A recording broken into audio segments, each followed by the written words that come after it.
මේ වෙද්දි තෙල් පෝලින් තිබෙනවා. එතකොට අපි දකිනවා සමාජ මාධ්‍ය ජාලා තුල මේ වෙද්දි රාවයක් යනවා. ඉදිරියේදී ෆාමසි පෝලින් එන්න පුළුවන්ද? මොකද හිතන්න එපා වර්තමානයේ ওই කියන විදිහට ෆාමසි පෝලින් එයිද ඖෂධ හිඟයක් එයිද? බේතක් නිෂ්පාදනය කරන්න ආනයනය කරන්න බෙදා හරින්න හෝසේල් කර හෝසෙල් රීටේල් සේල් කරන්න අනිවාර්ය ෆාමසි ලයිසන් එක අනිවාර්යයි. මේ තරම් රැකියා අවස්ථා තිබෙන ශ්‍රේෂ්ඨයක් ගැන තමයි අපි මේ කතා කරන්නේ. මේ හිස්තැන තියෙනවා. හිස්තැනට ඔබ සුදුසුද? හිස්තැනට ඔබ කොහොමද සුදුසුකම් ටික පුරවගන්නේ? ඒකට WhatsApp කරන්න. එයාගේ ID WhatsApp message එකක් දාන්න. ඔව්. ඒක ඊමේල් එකයි. ඕන ඩීටේල්ස් එක ඔක්කොම ගන්න. අද මේ රටවටේ මිනිස්සුගේ ගෝලද වැඩි හරියක් උතර තියෙනවා. මේ කෝස් එක ඉවර වෙලා එක දවසක්වත් කාටවත් ඕනේ රස්සාවල් හොය පස්සේ ගියා. ඒ කියන්නේ ඒ තරමට රස්සාව තියෙනවා. මේ නමකට නම දෙන්න නම් මේ කෝස් කරන්න ඕනේ නැහැ. මේ රෝගියෙක්ගේ ජීවිතයක් එක්ක සෙල්ලම් කරන්නේ රෝගියෙක්ගේ ජීවිතයකට එක බෙහෙතක් එහෙම වුණොත් මොනතරම් වගකීමක්ද සර්? සීලුම් පිට වස. බීත් ගැන කොච්චර දැනගත්තත් වෛද්‍ය උපදෙස් ගන්න බෑ. අපරාධ ළමයි ඒ ලෙවල් පාස් වුණාන් පස්සේ ඒ තියෙන සුදුසුකමට විතරක් රස්සාවක් වෙන කැම්පස් යන බෑ කියලා වොරිඩ් එකකින් ඉන්නේ. ඖෂධ නිෂ්පාදනය කරන්න ගත්තොත් එතන රැකියා අවස්ථා ගොඩක් බිහි වෙනවා. එතකොට ෆීල්ඩ් එකේ ඒ රැකියා අවස්ථා වලට සුදුසුකමක්ද සර් ඔය කෝස් එක පාඨමාලාවෙන් හදනවා? වෛද්‍යවරුන්ට ෆාමසි දාන්න පුළුවන්ද? බෑ. එහෙම දාන්න බෑ. මේ දැනුම ගැන දන්න මේ වගේ උගතුන් මේ රටේ ඉන්නවා. මේ තරම් බුද්ධිමතුන් මේ රටේ ඉන්නවා. මේ තරම් මේ විෂය ප්‍රවීණයන් මේ රටේ ඉන්නවා. ප්‍රයෝජනයක් ගන්නවද නැද්ද කියන ප්‍රශ්නාර්ථ ලකුණක් තියෙනවා. ඉතින් හැදෙනවා. මොකද මම දැන් ගොඩක් උගන්වන්නේ දෙවෙනි පරම්පරාවට. මම ක්ලාස් වල වැටින් ඉන්නේ මගේ ඉගෙන ගත්තේ ඒගොල්ලන්ගේ ළමයි.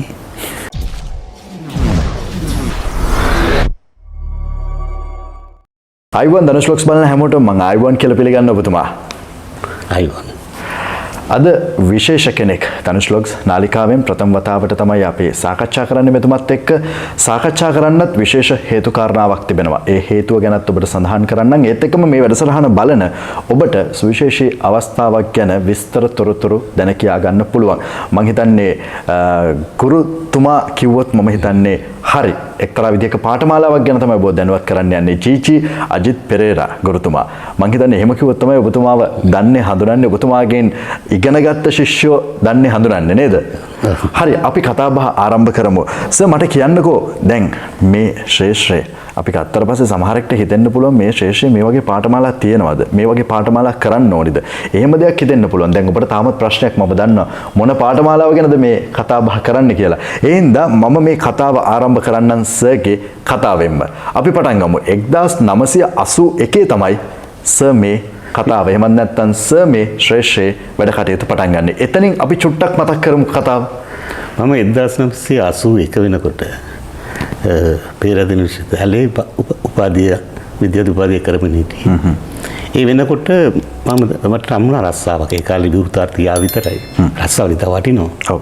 ඉතින් මම ගියා ඖෂධ නිෂ්පාදනය කරන ආයතනයට. ඖෂධ නිෂ්පාදනය කරන ආයතනයට. ඒ කියන්නේ 1981 වෙද්දී සර් කියන්නේ ලංකාවේ ඖෂධ නිෂ්පාදනය කරනවා. කරනවා. ආයතන කිහිපයක් තිබුණා. මම අවුරුදු 5ක් ඒකේ සේවය කරා. ඉතින් ඒ අත්දැකීම එනකොට මම හිතුවා මේ කොහෙන්ද මේ විෂයක් හිටියට මේක ඉගෙන ගන්න කියලා. ඔව්. ඒ හොයාගෙන ගිහලා තමයි මම මේ ඖෂධවේදී බාහිර පාඨමාලා හම්බුනේ. ඖෂධවේදී බාහිර පාඨමාලා විෂයතුරු කොහෙන්ද ඉගෙන ගන්නේ? 1981 ඒ කාලේ ආයතන කියලා තිබුණේ නැහැ. ගෙවල් වල ඊගල විභාගයක් තුන EMA කියලා. මේක පාස් වෙලා අවුරුද්දකින් පුළුවන් EMA එක්සෑම් එක කරන්න. ඒක ස්ටේට් මෙඩිකල් ඇසිස්ටන්ට්. වතුරින දොස්තරලා කියලා තියෙනවා. ඔව්. ඒගොල්ලන්ට. ඉතින් ෆාමස් කෙනෙක් වුණාම අවුරුද්දකින් කරන්න පුළුවන් හින්දා ෆාමස් කෙනෙක් වෙන්න උත්සාහ කරා. මොකද ෆාම්ස් වල ඩිමාන්ඩ් එකක් තිබුණේ නැහැ. එදා ඉඳන් නීතිය තිබුණා ෆාම්සියක් දාන්න නම් බේතක් නිෂ්පාදනය කරන්න, ආනයනය කරන්න, බෙදා හරින්න සහ සේල් කරන්න ලයිසන් එකක් ඕන කියලා. නමුත් ඒක රජය මගින් ක්‍රියාත්මක කරුන්නේ නැහැ. ඔහේ කරගෙන ගියා. මේ අපි කතා කරන්නේ 1981 දී. ඔහේ කරගෙන ගියා. ඔව්. ඉතින් නමුත් මට බේත නිෂ්පාදන ආයතනයේදී විෂයක් හැටියට මේක හරියට දෙක නෑ. ඉගෙන ගන්න ඕන කමක් ඇවිල්ලා මම හොයාගෙන ගිහිල්ලා ඒ කෝස් එක කරන්න පටන් ගත්තා. ඒ කරලා ඒක සමත් වුණා 87 දී. ඊට පස්සේ EM එක්සෑම් එක සමත් වුණා. ඊට පස්සේ මට හිතුණා මේ ඒ අතරදී මම කම්පැනිෙන් අයින් වුණා. මොකද අලුත් දෙයක් කරන්න ඕනේ කියලා මොකක් හරි හිතාගෙන මම කියමු ෆාමසිය පටන් ගත්තා 89 වෙනකොට. 89 පටන් අරගෙන 94 වෙනිදා කෙරුවා. ක්වොලිෆිකේෂන් ප්‍රොෆෙෂනල් ගතියක් පේන්නේ නැහැ. 94 වෙද්දී 112කවත් නැහැ ලයිසන් තියෙන ෆාමසියක. ඒ වෙද්දී ෆාමසි ව්‍යාප්ත වෙලා තිබුණා. ෆාමසි ව්‍යාප්ත වෙමින් තිබුණා. නමුත් 100% ෆාමසිලෙන් 12%කටවත් හිටියේ නැහැ ක්වොලිෆයිඩ් ෆාමසිස්ලා. එතකොට මමත් ගිහලා වැටෙන්නේ දැන් බිස්නස්. මමත් වෙන්නේ බිස්නස් කෙනෙක් හැටියට විතරක් ඉන්නේ. ඒ පාර මම තියාගත්තා අපි හදාගමු ෆීල්ඩ් එකක්. කියලා මම 94 දී තමයි ෆාමසි ඇසිස්ටන්ට් කෝස් එක පටන් ගත්තේ. දැන් ඖෂධ වේදීන්ගේ පාඨමාලාව කියන එක කොහොමද මේ ලංකාවේ හැදෙන්නේ? කොහොමද මේක නිර්මාණය කරන්නේ? කවුද මේක නිර්මාණය කරන්නේ? මේක කෙනෙකුට වෛද්‍ය විද්‍යාලයේ මගින් පවත්වන විභාගයක් තියෙන ඖෂධ විද්‍යා බාහිර පරීක්ෂණය කියලා. ඒක කරන්නේ වෛද්‍ය සභාව මෙඩිකල් කවුන්සිල් එකේ ඇප්‍රෙන්ටිස් ෆාමසි කෙනෙක් හැටියට ආධුනික ඖෂධිනියෙක් හැටියට අවුරුදු 2ක එක්ස්පීරියන්ස් එකක් ඕනේ. ඒ වෙලාවේ හැටියට ඒ තිබුණ හිම ඒ එක්ස්පීරියන්ස් එක කියලා විභාග ලියන්න පුළුවන්. නමුත් කෝස් එක දැන් එන්නේ තාමත්ම ඇඩ්වාන්ස් වෙලා තියෙනවා. දැන් එහෙම ගිරිනු කොහොමවත් හැකියාවක් නැහැ. දැන් සර් කියන්නේ වර්තමාන තත්ත්වය. ඒ වෙනකොටම දිස්ත්‍රික් කැප්ටන් තමයි. දැන් අපි 2010 වෙනකොට ෆාමකොලොජි ඉතිසලා ෆාමකොලොජි කියන සබ්ජෙක්ට් එක තිබුණේ දැන්. ෆාමකොලොජි දැම්ම. 2017 ඇන්ට්‍රොෆිසියොලොජි දැම්මා. ඒව ෆාමසිල කතා. ඒව කතා කරන්නේ නැති දේවල් තියෙනවා. කවුද නිෂ්පාදන දේවල්. ප්‍රොඩක්ෂන් දේවල් දැන් වැඩි පුර දාලා තියෙනවා. මම දකින ස්ටේජස් 5ක් 94 ඉඳන් 2022 දක්වා මේ කෝස් එක ඇඩ්වාන්ස් වීම. දැන් ප්‍රැක්ටිස් කරා කියලා විතරක් විභාග ගන්න පුළුවන් කමක් නැහැ. ෆාමසි වෙට. ඒ කියන්නේ ෆෝමල් এডুকেෂන් එක පිළිවෙලට ඉගෙන ගත්ත විෂයක් හැටියට ඉගෙන ගත්තොත් විතරයි යන්න පුළුවන් කමක් තියෙනවා. හරි වර්තමානයේ වෙද්දී මේ වගේ තැනක තමයි නැවතිලා තියෙන්නේ. විෂයක් විදියට මේ ඉගෙන ගන්න ඕනි. ඒ වගේම අර කියන විදියට වර්ක් එක්ස්පීරියන්ස් එක එහෙමද? ඔව් ඒක තමයි වැදගත් වෙන්නේ. මේක මේ ප්‍රැක්ටිස් එක කියන්නේ විභාගයක්. මේක ඇකඩමික් එකක් නෙමෙයි. අපි ප්‍රොෆෙෂනල් ක්වොලිෆිකේෂන් එක මේක ප්‍රැක්ටිස් එකක් තියෙනවා. මේ ප්‍රැක්ටිස් එක තමයි 2 years කියලා තිබුණේ. නමුත් ඒකෙන් පමණක්ම දැන් පේපර් එක දැක්කොත් එහෙම හිතන කිසිම ආකාරයකින් ෆාමසි කව වෙනව නෙමෙයි තියෙන්නේ. ඊට වඩා දෙයක් තියෙනවා. අරකට ඕනේ. ඔව්. මේ සියලු දේවල් අවශ්‍ය වෙනවා. ඔය සියලු දේවල් අවශ්‍ය වෙනවා. ඔව් සර් දැන් ඕක ඔතන වැදගත් වෙනවා නේද? අපි හිතමුකෝ අර කියන විදිහට දැන් වෙලාවකට සමහරක් වෙලාවට මේ අසීරුතාවට ඔබත් පත් වෙලා ඇති. වෛද්‍යතුමා ලියලා දෙනවා බෙහෙත් ටිකක්. ගිහිල්ලා ෆාමසියෙන් මේ ටික ගන්න කියලා. ඔබට පුළුවන් ද මේ බෙහෙත් ටික කියව ගන්න? ඔබ සමහරක් වෙලාවට සිල්ලර් බඩු කඩේකට යනවා, සබන් කෑල්ලක් ගන්නවා, පෑනක් ගන්නවා, මොනවා හරි දෙයක් ගන්න ඔබ දන්නවා. මේ මට ඕනි බඩු ලිස්ට් එක මේ ටික. මට මේක දෙන්න කියලා ඉල්ලන්න පුළුවන්. ෆාමසියට ගිහිල්ලා ඔබට ඉල්ලන්න පුළුවන් දැනුමක් තිබෙනවාද? එහෙමනම් ඒ දැනුමට එතන මැදිහත් වෙන්නේ කවුද? වෛද්‍යතුමා ලියලා දෙන බෙහෙත් ටික හරියටම ඔබට තෝරා බේරා දෙන්න තමයි එතන ඒ නිලධාරියා ඉන්නේ. ඒ නිලධාරියා පිට කොයිතරම් බරපතල වගකීමක් පැටවෙනවද? මේ රෝගියෙක්ගේ ජීවිතයක් එක්ක සෙල්ලම් කරන්නේ රෝගියෙක්ගේ ජීවිතයකට එක බෙහෙතක් එහෙම වුණොත් මොනතරම් වගකීමක්ද සර්? ඔව්. සියලුම බෙහෙත් කියන්න තියෙන මුලදීම all the drugs are poison. සියලුම බෙහෙත් වස. නිවැරදි ලෙඩට නිවැරදි ප්‍රමාණය නිවැරදි වෙලාවට නිවැරදි කාලයක් දුන්නොත් ලෙඩ සුව වෙනවා, වළකිනවා, සහනයක් ලැබෙන දේවල් වෙනවා. ඒ නැත්තම් වස. නමකට නම දෙන්න නම් මේ කෝස් කරන්න ඕනේ නැහැ. ඔව්. අකුරු ටික කියව ගන්න පුළුවන් නම් නම්බර් නම අරන් දෙන්න. එහෙම දෙන එක. එහෙම දෙන එකට අපි කියන්නේ බ්ලයින්ඩ් ඩිස්පෙන්සින්. ඒක අන්ධ විදියට කනා දෙන්නේ. ඔව්. ඩොක්ටර් කෙනෙක් පේෂන්ට් කෙනෙක් ආවම එයා කියන කතා, ඒ කියන රෝග ලක්ෂණ ඩොක්ටර් හොයාගන්නේ ඉන්වෙස්ටිගේෂන්. ඒ වලින් හොයාගන්නව ලෙඩේ මොකද්ද කියලා. ලෝකෙන් බෙදෙන එකම විදිහට. ඒ රටේ මේ රටේ කියලා දෙයක් නැහැ. ඔයගොල්ලෝ නිල පොත් හම්බ ඉස්සරහදී ඒ වල දෙන ඉලාකාරයට දෙන්නේ. ඉතින් ඒක අඳුර ගන්න ඕනේ. ඒක නිසා මේ පාස් වුණාම ලංකාවේ නෙමෙයි ලෝකෙ උතර වැඩ කරන්න පුළුවන්. ඒ සුදුසුකම ලැබෙනවා. මොකද එක එක රටවල වලට විවිධ දෙන ක්‍රම කියලා එක නෙමෙයි. ලංකාවට මේ ක්‍රමේ මේ ක්‍රමේ නෑ. බටහිර ඩොක්ටර් සිම්ප්ටම් සයින්ස් ඉන්වෙස්ටිගේෂන් වලින් ඩයග්නෝස් කළේදී අඳුන ගන්න එක ඕගොල්ලන්ට පුළුවන්කම තියෙන්න ඕනේ. බෙහෙත් ටික දිහා බැලුවම ලෝකෙම දෙන්න එක විදිහ නෑ. මේ බෙහෙත් දීලා තියෙන්නේ මොකටද? ඩයග්නොසිස් තේරෙන්න ඕනේ. ඩයග්නොස් තේරෙන්නේ නැතුව නම්බර් නමක් දෙනවා නම් ඒක ඩිස්පෙන්සින් නෙමෙයි. ඔව්. ඒක ඇවිල්ලා බ්ලයින්ඩ් ඩිස්පෙන්ස්. ඒක අන්ධ කනා දෙන එක. නේ? මුලින් දුන්නේ එහෙම. ඔව්. බෙහෙත් එන්ඩින්ගේ පොයිසන් ගතිය වැඩි වෙනවා. ප්‍රබල වෙනවා. ඒක නිසා ඉතා හොඳ දැනුමක් තියෙන්න ඕනේ. අවශ්‍ය මාත්‍රාව හරියට දෙන්න ඕනේ. හරියට දෙන්න මාත්‍රාව ගැන තියෙන ප්‍රමාණය, කාලය, පුද්ගලයා අපි දකිනවා මෙයා ප්‍රේග්නන්ට්ද මෙයා දැන් මෙහෙමයි පේෂන්ට් කෙනෙක් ගිහිල්ලා එයාට ප්‍රෙෂර් එක තියෙනවා. එයාට ඩයබටික් තියෙනවා. එයා ගිහලා ඩොක්ටර් මම ප්‍රෙග්නන්ට් වෙලා. දැන් සමහරට අමතක වෙනවා දැන් ප්‍රෙෂර් එකට බෙහෙත් ගන්න ඒ බී ටිකත් බොනවා. එයාට ඇස්මක් තියෙනවා. සම්පූර්ණ වෙනස් බීජ. ඒක කියන්නේ ડોක්ටර්ට අමතක. එයාට අමතක වෙබැයි ෆාමසි ඉන්න කෙනාට 70%ක්ම ෆාමසි වලට එන්නේ කලින් ආපු කෙනෙක්. තමයි ක්ලයන්ට්. ඔව්. ඉතින් එයා ගැන තමන්ට හොඳ අදහසක් තියෙන්නත් ඕනේ. අපි කියන එක යාට තේරෙන්නත් ඕනේ. ඔව්. කියන මහ ලොකු මෙඩිකල් ටර්ම්ස් කතා කරන්නේ පේෂන්ට් කියන එකත් අපිට තේරෙනවා. ඔව් එහෙම කියලා වැඩක් නැහැ නේ. වැඩක් ගන්න එන කෙනාට බෙහෙත් ගැන කියලා වැඩක් නැහැ. අවශ්‍ය කරන දේ කියන්න. ඔව්. මං හිතන්නේ ඔබට තේරෙනවා ඇති මේ ගැන අපි කතා කරන්නේත් ඇයි හේතුව සමහරක් වෙලාවට සර් මම දකිනවා සමහරක් වෙලාවට දැන් සමහරක් සමාජයේ තියෙනවා ඇති තමා වෛද්‍යවරයා විදියට බෙහෙත් ගන්න අවස්ථා තියෙනවානේ මම මේකත් ගන්නවා මේකෙන් හොඳ වෙයි කියලා හිතලා සමහර රෝගීන් එහෙම බෙහෙත් භාවිතා කරනවා. ඒක ඇත්තටම හොඳ නැහැ. මම මේ පුංචි උපදේශයක් සර්ගෙන් ඉල්ලලා දෙන්න යන්නේ මේ තියෙන අත්දැකීම් ටිකත් එක්ක අපි කතා කරන්න යන්නේ වෙන දෙයක්. හැබැයි මට ඒ අතරතුරේ හිතුණා ඔබට උපදේශයක් ඉල්ලලා දෙන්න. එහෙම කරන එක සම්පූර්ණයෙන් වැරදිද මේ ඖෂධ ගැන සම්පූර්ණයෙන් දන්න කෙනා විදියට. ඔව්.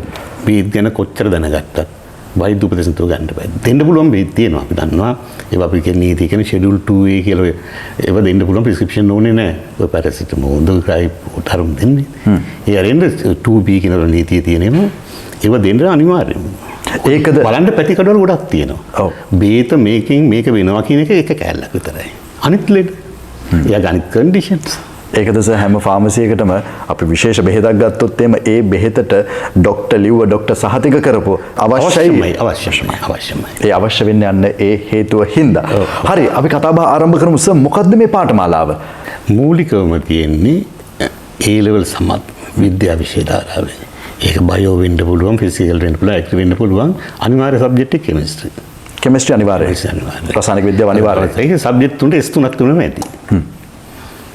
ඒ අර A level වගේ ෂයි තුන ඕනෙත් නැහැ. ඊට පස්සේ ෂයි එකක්වත් කමක් නැහැ කියන්නේ. දැන් ගොඩක් අය මට S2යි තියෙන, B1යි C1යි තියෙන, S1යි C1යි තියෙන එහෙම කියලා ඉන්නවනේ. එහෙම ඕනේ. S3ක් තියෙනවා නම් පුළුවන් මෙඩිකල් කවුන්සිල් එකේ රෙජිස්ටර් වෙන්න ඇප්ලන්ටිස් ෆාමසිස්ට් කෙනෙක්.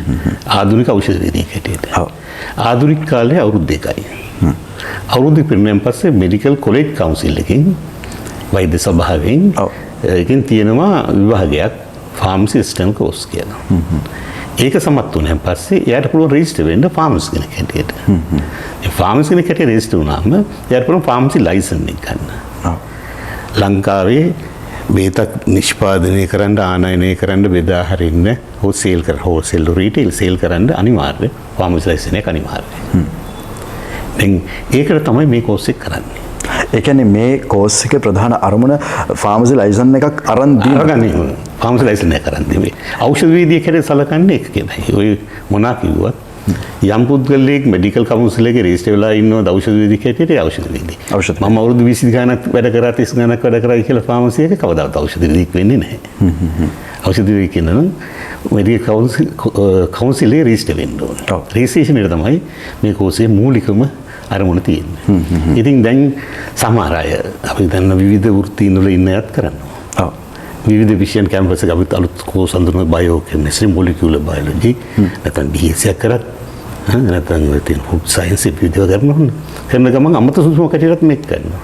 ඊට වඩා වැඩි සංඛ්‍යාවක් කරනවා මේ පෙන්ෂන් යනවනේ අවුරුදු 55න්. ගුරු වෘත්තීන් නර්සින් විවිධ රස්සාවල ඉන්න අය. ගියන් පස්සේ දැන් මේ කෝස් එක සමත් වුණාම ඖෂධ වේදිකයෙක් වෙන ප්‍රොෆෙෂනල් එකක්. මරණ මොහොත දක්වාම ජීවිතයේ අවසාන දවසෙත් හුස්මට කියන්නේ ඖෂධ වේදිකයෙක්. එයාට පෙන්ෂන් ගතාවක් නැහැ. තමන්ගේම ව්‍යාපාරයක්. තමන්ගේම වෙන තැනක විවිධ විශේෂ තියෙන දැන් නිෂ්පාදන ආයතන තියෙනවා. විදාහම ආයතන තියෙනවා, ආනයනික ආයතන තියෙනවා, විවිධ ඖෂධ වේදීන් ඉන්නවා. අපිව දකින්නේ තමන්ගේ ඖෂධ වේදිකෙන් කමියුනිටි ෆාමසි කියන එක. ඒකට තමයි 95%ක්ම යන්නේ. ඒක තමයි සාමාන්‍යක.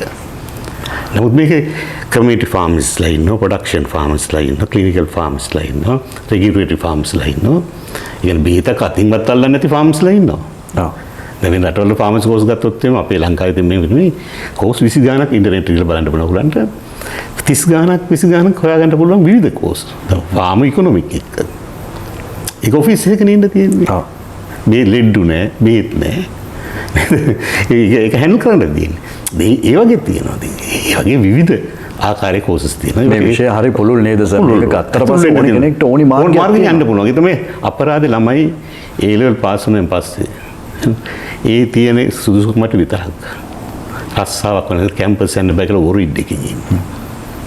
එහෙම ඉන්න උණු කමක්. එතනින් එහාට මාර්ග කොච්චර තියෙනවද? ඕන තරම් මාර්ග තියෙනවා. ඕනි තරම් රස්සාවල් හොයාගන්න පුළුවන් නේද? රස්සාවල් තියෙනවා. මේ කෝස් එක ඉවර වෙලා එක දවසක්වත් කාටවත් ඕනේ රස්සාවල් හොය පස්සේ ගියා. ඒ කියන්නේ ඒ තරමට රස්සාව තියෙනවා. මේ පාඨමාලාව සම්පූර්ණ කරලා පස්සේ සර් කියන්නේ ඕනි තරම් රස්සාව සම්පූර්ණ කරලා විභාගේ පාස් වුණාම මම දැකලා තියෙනවා විභාගේ පාස් වුණාම සර්ටිෆිකේට් එක නිස්සෙල්ලා. එයාගේ සහතිකය හම්බෙන්නේ නිස්සෙල්ලම කෝල් කරලා තියෙන බහුතරේ. රස්සාව හම්බෙලා ඉවරයි. එන්න කියලා ආවෙන් පස්සේ රෙජිස්ට්‍රේෂන් එක කරමු. දැන් පාස් නම් පාස් කරවත්තරේ යනවා දැන් දෙනවනේ ඉතින්. ඒක දැනගත්තාන් පස්සේ ඒ වුණත් ගන්න බලාගෙන ඉන්නම හිඟේ ඉඳා. මේ තරම් රැකියා අවස්ථා තිබෙන ශ්‍රේෂ්ඨයක් ගැන තමයි අපි මේ කතා කරන්නේ. මේ හිස්තැන තියෙනවා. හිස්තැනට ඔබ සුදුසුද? හිස්තැනට ඔබ කොහොමද සුදුසුකම් ටික පුරවගන්නේ? අන්න ඒ පාර කියලා දෙන්න තමයි සර් ඉන්නේ. සර්ට පුළුවන් ඒ මාර්ගය පෙන්වන්න, ඒ මාර්ගය ඔබට කියලා දෙන්න. මෙච්චර රැකියා හිස්තැනක් තිබෙනවා නම් ඔබ මම හිතන්නේ සර් ඒකට බයෝ කරපු කෙනෙක්ම ඕනේ නෑ. ඒ වෙන්න අවශ්‍ය නැහැ ඇග්‍රිකල්චර්. ඔව් එහෙම අපි හිතමුකෝ සර් කිව්වා වගේ අර බයෝ වල S3ක් නැති කෙනෙක් නම් කොහොමද ඒ සුදුසුකම් ටික හදාගන්නේ? ඒක හදාගන්න නම් මම නම් කියන්නේ සයන්ස් කරලා තියෙන හොඳම දේ තමයි තවත් ශෛ එක පාවිච්චි කරලා ආයිසරයක් කරන එක, ඒ ලෙවල් කරන එක. වෙනද විකල්ප තියෙනවා ඕපන් යුනිවර්සිටි. ඔව් තියෙනවා විකල්ප. ඔව් මම ඒක ඇහුවේ සර් කිව්වනේ දැන් කෙනෙක් එහෙම සුසුමක් ඇත්තම නැත්නම් අපි කියමු දැන් දැනට ෆාමසිල බහුතරයක් ඉන්නවා. ඔව් මේ මොනවාද කමර්ස් කරපු ආර්ට් කරපු ඉස්සර දන්නේ නීතිය. දැන් ෆීල්ඩ් එකට ඇවිල්ලා අවුරුදු 10 20 වැඩ කරනවා. මේගොල්ලන්ට සාධාරණයක් වෙන්න ඕනේ. තමන් හිටපු ෆීල්ඩ් එක තමයි විවාහයක් විසින් අනිත් ෆාමසි ඕනර්ස්ලා. සාතියක් නැහැ. ෆාමසිනෙක් නෙමෙයි. තව කෙනෙක් රස්සාව කියලා රන් වැඩ කරනවා. අලුත්ම නීතිය හැටියට ඒගොල්ලන්ට පේෂන්ට් බේත් දෙන්න බෑ.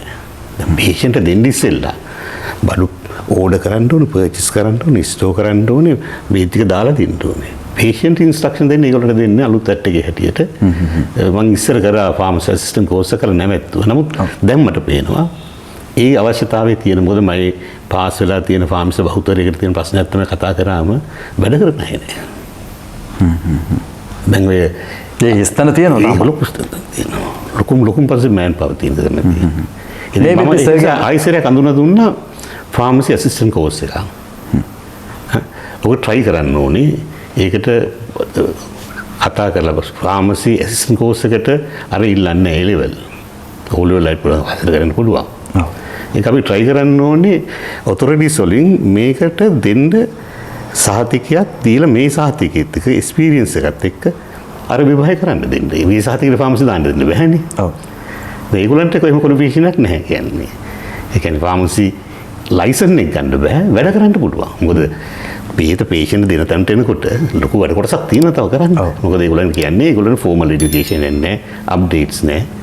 ඉතින් ඒක නිසා ඒක දෙන්න බෑ කියලා ඒගොල්ලන්ට කරන්නේ. මෙතෙක්ල් කරේ දැන්ට ෆාමසි ගත්තත් බහුතර ඉන්නේ ඒගොල්ලෝ තමයි. දැන් මොකද ඇප්‍රෙන්ටිස් ෆාමසි කෙනෙකුට ඒ ලෙවල් පාස් කෙනෙක් නේ. ඉතින් මොකක් වලට කැම්පස් යනවා, වෙන සර්සාවට යනවා. මෙඩිකල් රන් දෙන්නේ නැහැ. මොකද මේක තවම හරියටම රෙකග්නයිස් වෙලා නැහැ. ෆාමසි වැඩි කිරීම හොඳ රස්සාවක් කියන එක ලංකාවේ ෆාමසි අමතන ඔහේ දැම්මා ඔහේ කරා නේද එහෙම එකක් ඇදි දැනිලා නෑ ඇඟට ඒක තමයි හැබැයි ඒ පැත්තේ ගොඩක් රැකියා අවස්ථා තිබෙනවා මට කියන්නකෝ සර් මේ වෙද්දී මේ ශ්‍රේෂ්ඨයට ශිෂ්‍යයන් කී දෙනෙක් විතර දායාද කරලා තියෙනවද දහස් ගණන් කරලා නැහැ මම සාමාන්‍යයෙන් පාස් වුණාම මම තියාගන්න ළමයි යුකුණන්නේ නෑ අච්චර පාස් වුණා මෙච්චර පාස් වුණා මම කියලා අද මේ රටවටේ මිනිස්සුගේ ගෝලද වැඩි හරියක් උතරයක් ඉන්න ෆාමසි කියලා බලන්න හොඳට මට ෆාමසි කට යන්න මම සාමාන්‍ය ගෝලෙන් දෙට්ට මම යන්නේ නෑ මම හරිනේ අපහසුටපත් වෙනවා ගියාම මේ කෝස් එක හරි අමාරුද සර් මම ගැරන්ටි කරනවා අපි හිතමුකෝ A level S3ක් නැත්නම් A level S3ක් ගන්න කෙනෙක්ට හිතනොත් එහෙම බයෝ මේ විෂය හරි අමාරුයි මෙතනින් එහා ඉගෙන ගන්න එක හරි අමාරුයි මේ සබ්ජෙක්ට් ওই කෝස් එකත් හරි අමාරු වෙයි මම ඊට වැඩිය ලේසි එකක් හොයනවා කියන කෙනෙක්ට සර්ට මොකද්ද දෙන්න තියෙන උපදේශය විභාගෙදි මම වගකීමක් දෙනවා එදාම තියෙනවා කිසිම ක්ලාස් එකක් මිස් කළා නැත්නම් අවුරුදු මම දැන් 28ක් නේ ඔව් කියලා තියෙනවා කිසිම ක්ලාස් එකක් මිස් කළා නැත්නම්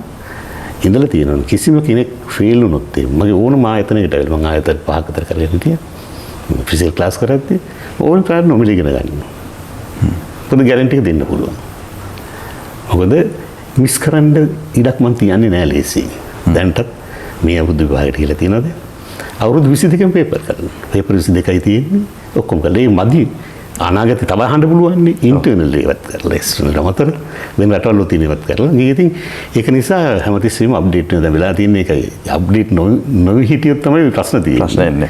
ප්‍රශ්න එන්නේ. මේ ගන්න සහතිකේ ඕනෙම රටකට වළංගුයි. නෑ. එහෙම නම් කියන්න බෑ. වළංගු රටවල් තියෙනවා. ඒ රටවල තියෙන දැන් තියෙන්නේ B farm, bachelor of pharmacy. ඒ වගේම තියෙන අලුත් එක තියෙනවා D farm, pharma D. D farm diploma in pharmacy තමයි pharma D කියන්නේ 6 year course එක medicine 5 years නේ. ඔව්. ඒක කියන්නේ doctorate of pharmacy. ඒක ඉව කරන්න බේසික් එකක් හදාගන්න පුළුවන්. දැන් මේ වගේ පාස් වුණාන් පස්සේ ඕපන් යුනිවර්සිටි පුළුවන් B farm එක කරන්න. ඊට පස්සේ දැන් ලංකාවේ නම් දෙයට යන්නේ නැහැ. M farm එක PhD එකක් හොයන්න පුළුවන්. එයාගේ ෆීල්ඩ් එක නම් එයාට පුළුවන් එතනින් එහාට තව අධ්‍යාපන සුසුකම් සපුර ගන්න. අදර ගන්න පුළුවන්. ඔව්. දැන් තියෙන ඉස්සරව ගෙනමෙල මම ළමයිගෙත් දැකලා තියෙනවා හොඳ ප්‍රවණතාවයක් තියෙනවා. ඒ ඩිග්‍රී එක අරගෙන නිකන් ඉන්නේ නැහැ. ඩිග්‍රී එක කරන බහුතරයක් තවත් මොනවා හරි මේ ශේෂ්ත්‍රයක් හොයනවා. ඒක හොඳයි. ඔව්. මාස්ටර් එකක් කරන්න හදනවා. නේ? PhD කරන දැන් හරි එහෙම ප්‍රවණතාවයක් තියෙනවා. ඔව්. ඒක තමයි හොඳ එකක්. අනිවාර්යෙන්. එහෙම දේවල් හොයන අයට මම හිතන්නේ අර හරි වටින දෙයක් මේක. ඔබ මෙච්චර දවසක් ඔබ බයෝ සයන්ස් හරි එහෙම දේවල් කරලා ඔබ හිටියනම් නිකන් හිටියනම් මෙතනින් එහාට සමහරක් වෙලාවට මොකද කරන්න කියලා හිතා ගන්න බැරි පිරිසක් ඉන්නවා වෙන්න පුළුවන්. තෝරගන්න බැරුව පාරක්. හැබැයි මේ ශ්‍රේෂ්ඨයේ ඔබට මාර්ග රාශියක් තිබෙනවා. ඒ මාර්ග රාශියට අවතීර්ණ වෙන්න පුළුවන් විදිහ තමයි සරලම විදිහ තමයි සර් මේ පැහැදිලි කරේ. හරි සරලව මම හිතන්නේ අපි යටින් සඳහන් කරමු සර්ගේ දුරකථන අංක කතා කරන්න කොහොමද සර් මේ සර්ගේ වෙන මොකක් හරි වැඩපිළිවෙලක් තියෙනවද මේ පාඨමාලාව සම්බන්ධව කරන්නේ? මම ඔන්ලයින් විතරයි කරන්නේ. ඉතින් තමන්ගේ ඊමේල් ඇඩ්‍රස් එකයි නැෂනල් ID කාඩ් නම්බර් එකයි නම යවුවම අපි එවනවා ID නම්බර් එක. ඔව්. මට හරි සරලව කියන්න සර් දැන් මේ වැඩසටහන බලන කෙනෙක්ට හිතනවා මේ පාඨමාලාවට සම්බන්ධ වෙන්න. ඒ කෙනාට සර් කියන්නේ අපි මේ කතා කරන්නේ බයෝසයන්ස් කරපු අය ගැන විතරක් නෙවෙයි. සමස්තයක් විදියට මේක මේ වැඩසටහන බලයි අපි බයෝසයන්ස් කරපු අය විතරක් නෙවෙයි මේ සම්පූර්ණ කට්ටිය වැඩසටහන බලයි. එතකොට සර් ඕනි කෙනෙක්ට මේ සර්ගේ පාඨමාලාවට සම්බන්ධ වෙන්න ඕනි නම් අවශ්‍ය නම් මොන සුදුසුකම්ද තියෙන්න ඕනි? ඔහු කුමක්ද කළ යුත්තේ? ඒ ලෙවල් සම්පත් නම් විෂයන් තුන විද්‍යාධාරාවේ පුළුවන් ෆාමසි කෝස් එක කරන්න. ෆාමසි ඇසිස්ටන්ට් කෝස් එක. එහෙම නැති අර වැඩ කරන අයට පුළුවන් ඇසිස්ටන්ට් කෝස් එක. ෆාමසි ඇසිස්ටන්ට් කෝස් එක කරන්න. අරගොල්ලෝ තමයි ටාගට් එක මේන් ටාගට් එක ෆාමසි ඇසිස්ටන්ට් කෝස් එක විභාගය සඳහා කරන එක. දැන් ඒ ඕන කෙනෙක් අපේ නම්බර එක ඇති 777 අපි අද සඳහන් කරන දුරකථන අංකය 560961 ඒකට WhatsApp කරන්න. එයාගේ ID WhatsApp message එකක් දාන්න. ඔව්. ඒක ඊමේල් address එකයි. ඕන details එක ඔක්කොම ගන්නවා. වෙනම ස්ටාෆ් එකක් ඉන්නවා කරන්න. ඒගොල්ලෝ ඒ ටික පිළිවෙලට කරනවා. ඕන ප්‍රශ්නක් තියෙනවා නම් ඒ නම්බරයට කෝල් කරලා ඕන එකක් අහන්න. ඒ නම්බරේ එන්නේ මේ WhatsApp call විතරද ඕනි කෝල් ගන්න පුළුවන්. මොකද මට කෙලිම සහභාගී වෙන්න බෑ. මම රෙකෝඩින් වල ඉන්නේ. නෑ සර් ක්ලාස් කරන හින්දා ඔන්ලයින් ක්ලාසස් වල ඉන්න ඉඳ සර් සම්බන්ධ කරගන්න බැරි වෙනවා. හැබැයි ඒ දුරකථනය ආන්සර් කරන්න නැත්නම් දුරකථන ප්‍රතිචාර දක්වන්න කෙනෙක් ඉන්නවා. ඔහුගෙන් සියලු උපදෙස් ලබා ගන්න පුළුවන්. හරි. අපි ඒ ඔබව දැනුවත් කරේ පාඨමාලාව ගැන. දැන් ඊළඟ ප්‍රශ්නේ ඇයි මේ පාඨමාලාව අවශ්‍ය වෙන්නේ? වර්තමානයේ ඔබ දකිනවා මේ ලොකු පෝලිං කතන්දර එනවා සමාජයේ පෝලිං රැල්ලක් එනවා. මේ තෙල් පෝලින් තිබෙනවා. එතකොට අපි දකිනවා සමාජ මාධ්‍ය ජාලා තුල මේ වෙද්දී රාවයක් යනවා. ඉදිරියේදී ෆාමසි පෝලින් එන්න පුළුවන්ද?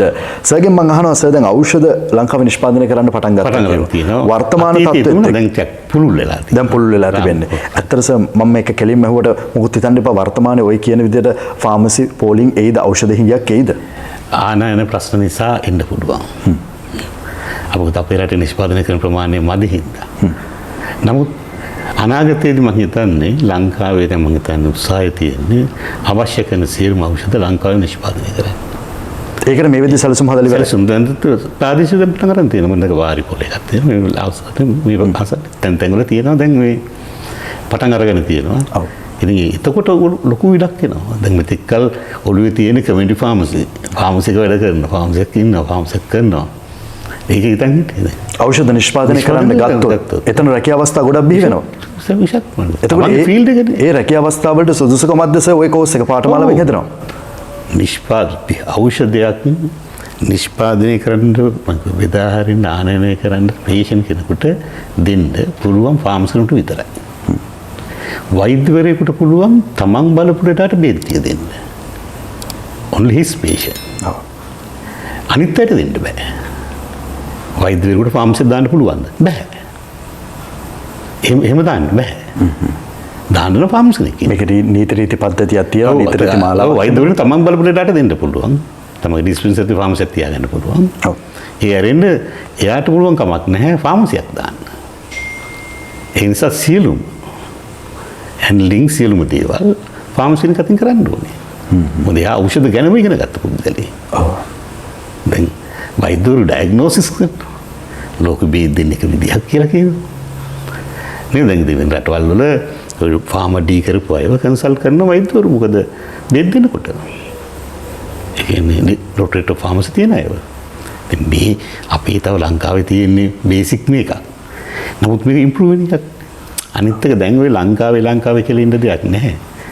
කෙනෙකුට උගුණ රටකට ගිහිල්ලා ඉගෙන ගැනීමේ හැකියාවක් නැන්ද ඔන්ලයින් තියෙනවා විශාල කෝසස් වගේ අන්තර්ජාලය තරම් තියෙනවා.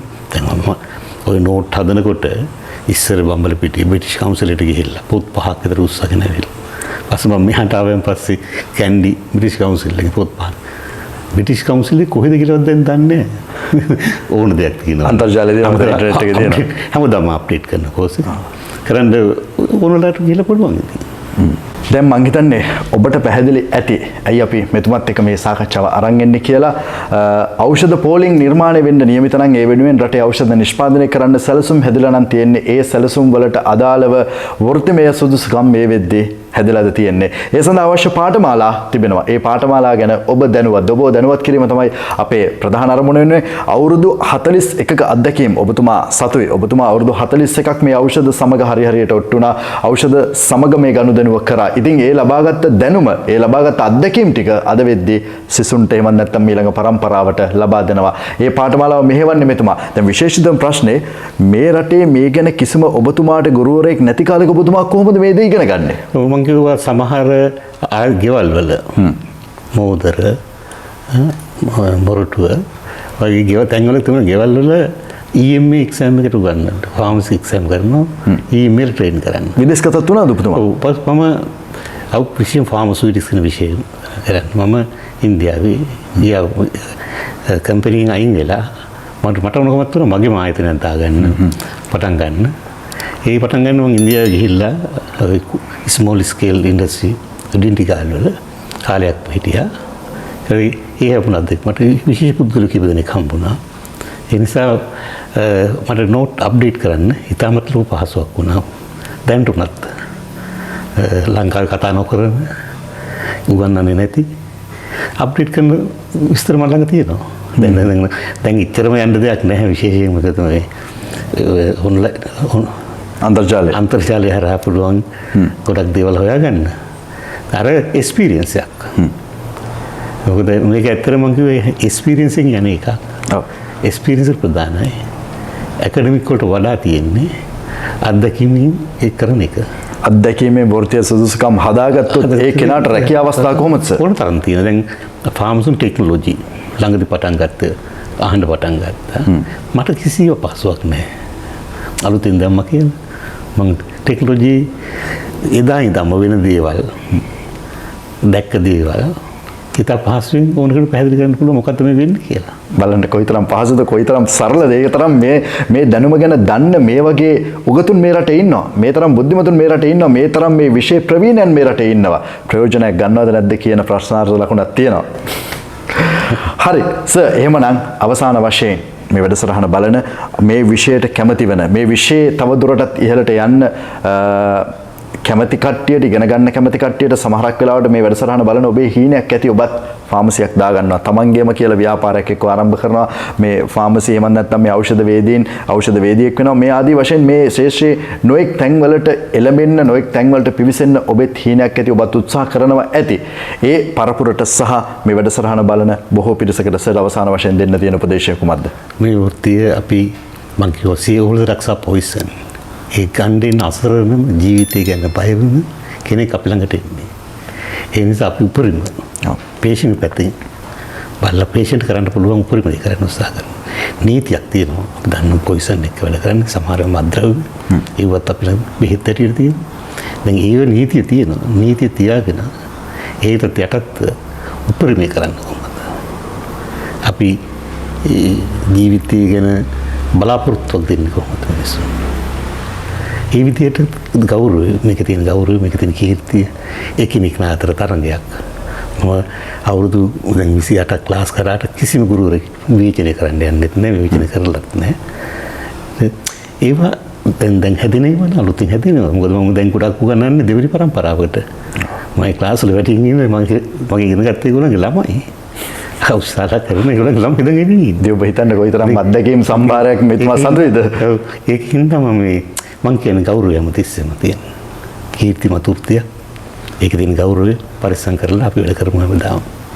ඒක තමයි කියන්නේ. හරි. එහෙමනම් ඔබට අනගිය අවස්ථාවක් විශේෂ දැනුම් දීමක් විශේෂ දැනුවත් කිරීමක් මේ සම්බන්ධයෙන් ඔබට ලබා දුන්නා. මම හිතන්නේ ඔබතුමාගේ මේ තියෙන අවුරුදු 41ක අත්දැකීම් ටිකත් එක්ක ඔබතුමාගේ ජීවිත කතාව තව හාරවුස්සන්න ගියොත් මේ වෙලාව මදි. මොකද ඒ තරම් කතන්දර තිබෙනවා, ඒ තරම් මේ දැනුම ආව විදිය මේ රටේ මේ ශ්‍රේෂ්ඨයට අදාළව පාඨමාලා නැති කාලෙක මෙතුමන්ලා මහන්සියෙන් ඉගෙනගෙන ඒ අත්දැකීම් ලබාගෙන විදේශගත වෙලා මේ දැනුම හොයාගෙන ගිහිල්ලා මේ පාඨමාලා සකස් කරලා තවත් පරපුරකට මේ අධ්‍යාපනය ලබා දීලා අද සූදානම් ඒ පරපුරේ අයගෙත් ළමයින්ටත් මේ අධ්‍යාපනය ලබා දෙන්න ඒ තරමට මෙතුමන්ලා මේ ශ්‍රේෂ්ඨයට අවශ්‍ය හැමදේම ලබා දෙන්න සුදුසුයි. ඔබ සුදුසුද? මම අර කලිනුත් කිව්වා වගේ ෆාමසි සම්බන්ධව ඒ අවශ්‍ය රැකියා අවස්ථා බිහි වෙනවා නම් මේ රැකියා අවස්ථා වලට ඔබට අවශ්‍ය වෙන සුදුසුකම් ටික ලබා ගන්න හරි වටින පාඨමාලාවක්. මට හඳුන්වා දෙන්න තියෙන්නේ එහෙමයි. එහෙමනම් මෙවෙන්න ස්තුතිවන්ත වෙනවා ඔබතුමා සම්බන්ධ වුණ අපිත් එක්ක මේ විස්තර ලබා දුන්නා. තවත් දවසක මේ වගේම හරවත් වැඩසටහනකින් හම්බ වෙන්න බලාපොරොත්තු වෙමින් අදට අපි සමුගන්නවා. මෙවෙන්න ස්තුතිවන්ත වෙනවා ඔබතුමාට. අයිබෝයි.